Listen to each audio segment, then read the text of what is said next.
И снова в путь. Перрон и рельсы, СВ и даже проводник, что был тогда. И все как прежде.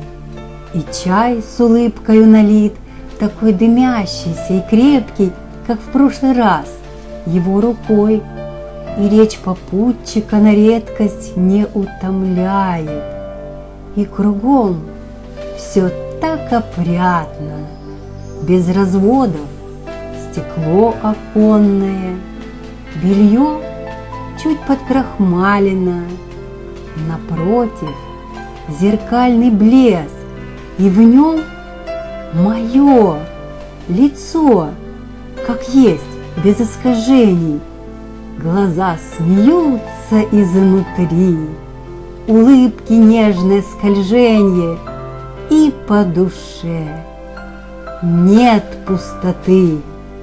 И взволновалась радость где-то, перехватив дыхание. И я, все та же я, скакун и ветер, и запах сена сентября.